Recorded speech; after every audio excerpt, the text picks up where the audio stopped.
After adverb of time and place, the next one is adverb of manner. Adverb of manner expresses how an action happens, in which manner. The horse moved fast. How did the horse move? It moved fast. I can also say slowly, quickly. So these words slowly, fast, quickly, all these are modifying the verb moved. And these are all adverb of manner. The next one, she plays the violin terribly.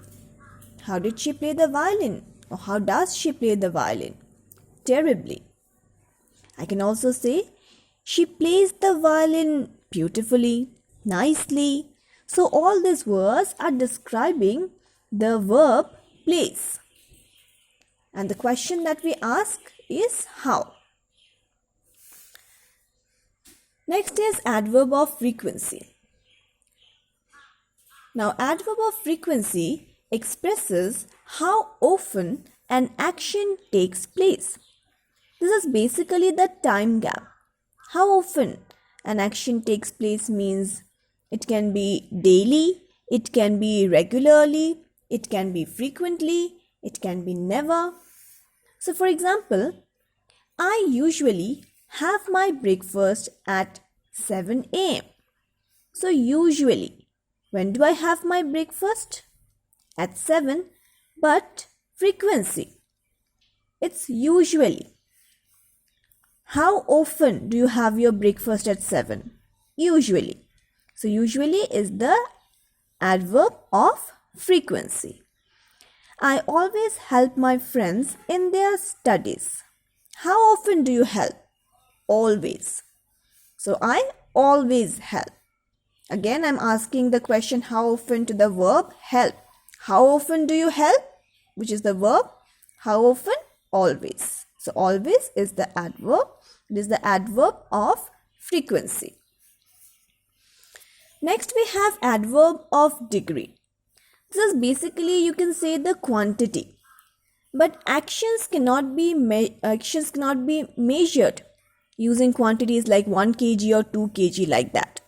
So to measure an action, we can use the words like almost, enough, half, hardly, like this. And the question that we ask is how much? Adverb of degree shows how much or to what extent a thing happens, an action happens or takes place. He is very good at playing the piano. So here it is, very good. As we know that adverbs do not just talk about verbs. Adverbs do not just modify verbs, they modify adjective also. And here good is adjective. So you are modifying this adjective with the help of the adverb very. If somebody is good and if you want to say how much good the person is, you cannot say the person is 1 kg good. You will say the person is very good. Next is extremely difficult. How much difficult is the work? It is extremely difficult. The English test was extremely difficult. Next, she has almost finished the work. How much has she finished? Almost finished. So almost is again my adverb. It is adverb of degree, which answers the question how much or to what extent. Remember the questions which are to be asked, because these questions are different for different types of adverbs. So do remember the questions that you need to ask to the verb or adverb or adjective to get the answer.